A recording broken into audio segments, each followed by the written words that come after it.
हो। मौत काहे ये मालती तोहे भाईल हो। मौत काहे ये मालती पसंद आइल हो। रहू के तना गम में डुबाइल तरफ से खुद पे तोहे नया आइल। नेह सबके बिसराइल हो। मौत काहे ये मालती तोहे भाईल हो।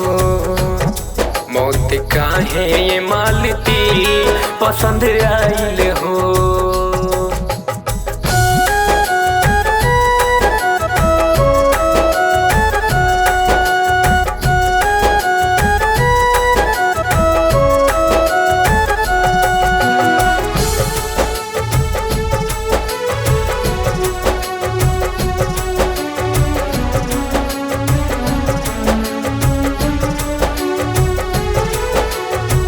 गहरा कितना गम के दरिया खुद के ना संभाल पैलू।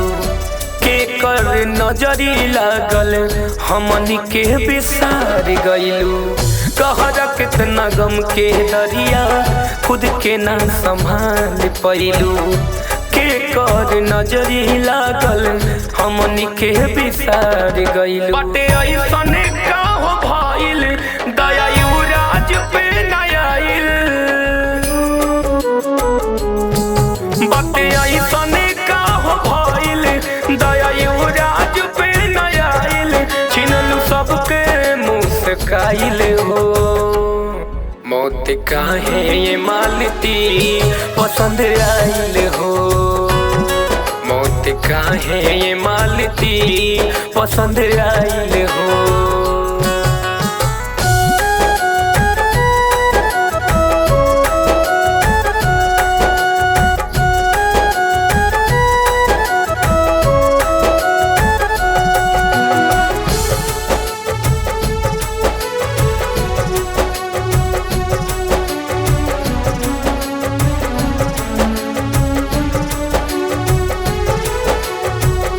सबके हंसावे वाली खुद के आंसू हार गइलू।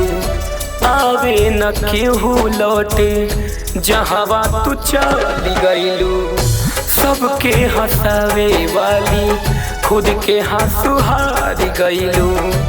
आवे न केहू लौटे उहाँ तू चली गइलू। करे दिलवा हाय हाय मांग तोहरे खातिर न्याय।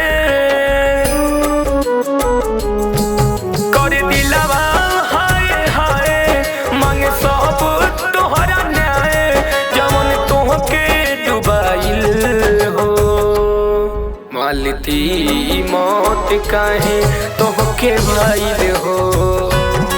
मौत काहे ये मालती पसंद आइल